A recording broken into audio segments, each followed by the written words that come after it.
पक्ष हे गुन्हेगारांचं सगळ्यात मोठं आश्रयस्थान झालेलं आहे। गुन्हा करायचा, त्यांच्या पक्षात जायचं, आमदार नगरसेवक खासदार व्हायचं, मंत्री व्हायचं किंवा संरक्षण घ्यायचं, ही या राज्याची स्थिती आहे। महाराष्ट्राच्या संस्कृतीच्या तुम्ही कोणत्या गप्पा करताय? काय ते आपल्या भाषणात म्हणाले की मुंबई ही मराठी माणसाचीच कशी? माझ्यापुढे प्रश्न आला जेव्हा मी वाचलं ऐकलं की मुंबईवर मराठी माणसाचाच हक्क आहे, कशी हे त्याने एकदा महाराष्ट्राला समजून सांगायला पाहिजे।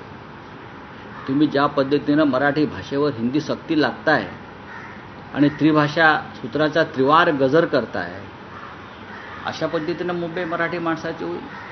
ही अख्खी मुंबई तुम्ही गौतम अडाणी एका उद्योगपतीच्या हातात देताय। अख्खी मुंबई जवळजवळ 7-12 हा तुम्ही तुमच्या लाडक्या उद्योगपतीच्या म्हणजे गुजरातच्या एका उद्योगपतीच्या हातात देताय। यामुळे मुंबई मराठी माणसाची होईल?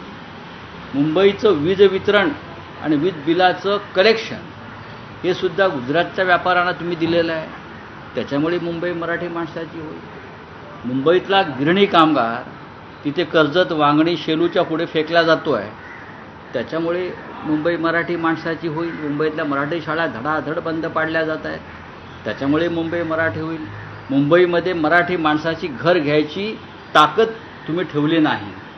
सगळे हे लोडाबिडा तुमच्या पक्षाचे सगळे जे आहेत त्यांच्या ताब्यात सगळ्या जमिनी गेल्या, त्याच्यामुळे मुंबई मराठी माणसाची होईल?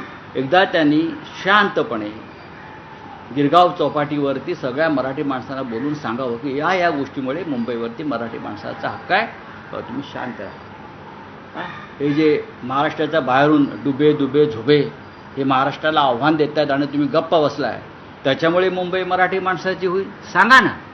हे विधिमंडळाच्या मंचावर मराठी माणसाला फसवण्याचे धंदे बंद करा फडणवीस साहेब, बंद करा। त्यांचं असं म्हणणं आहे की त्यांचं काही म्हणणं नाहीये। त्यांचं म्हणणं असं आहे की आता महापालिका निवडणुका आलेल्या आहेत, त्यामुळे मुंबई महाराष्ट्रापासून तोडली जाईल अशा पद्धतीची भावनिक साथ घातली जाईल, पण कोणाचाही बाप असो किंवा कोणाचाही आजा असो, मुंबई महाराष्ट्रापासून तोडली जाणार नाही। भाजपचाच बाप मुंबई तोडणार आहे, भाजपचाच बाप मुंबई तोडणार आहे। कोणाचा बाप पाहिजे ही नाटकी भाषा करू नका। महाराष्ट्र आणि मराठी बरं का ही नाट्य पंढरी आहे। आम्हाला नाटकं हे सगळे नटसम्राट इकडे खूप